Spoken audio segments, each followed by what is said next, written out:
Gentleman from Georgia. Thank you, Mr. Chairman. I'm pleased to yield 5 minutes to the Deputy Ranking Member of the Financial Services Committee, the gentleman from Texas, Mr. Neugebauer. The gentleman from Texas is recognized for 5 minutes.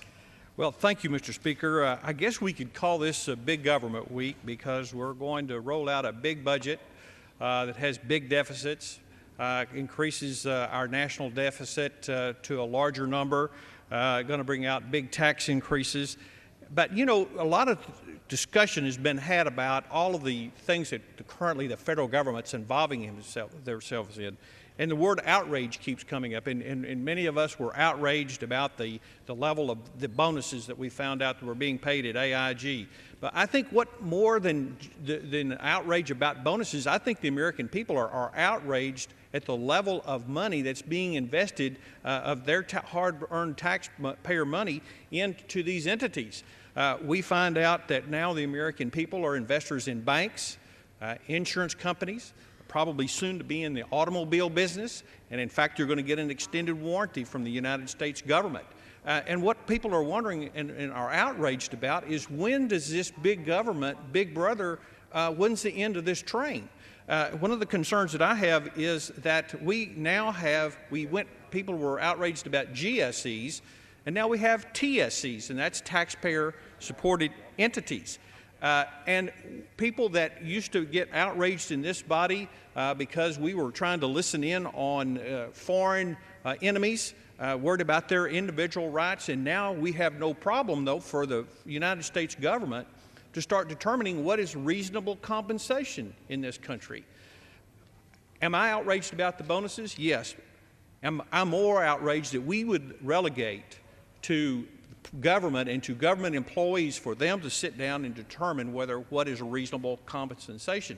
And people say, well, oh, this is only for entities that we've invested capital into. But, you know, that's always the way policy gets started in this country. It starts off with a little bit of a foot in the door, and pretty soon the gorilla's completely in the room.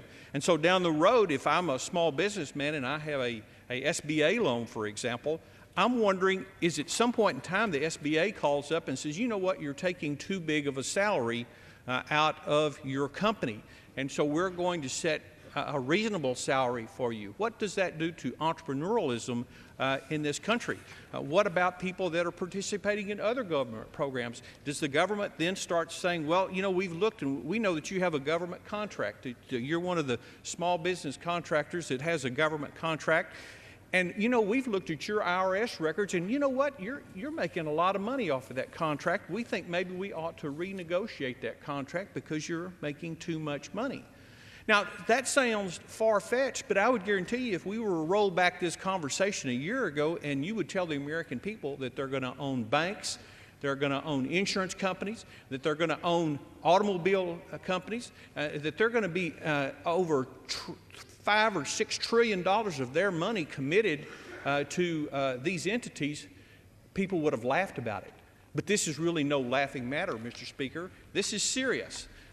This government, this country, was founded on the principles of individualism, empowerment, and not for government to be big. In fact, there are tea parties occurring all across this country because people are outraged about this. The same outrage that over 230 or 40 years ago, people were outraged at how the king was treating the colonists in this land called America.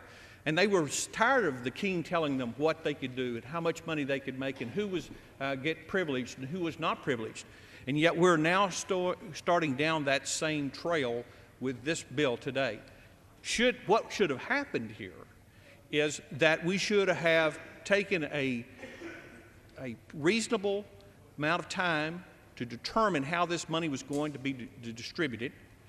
Term sheets should have been put together. If we're going to invest the American taxpayers' money, we ought to know exactly what that money is going to be used for, how it's going to be used.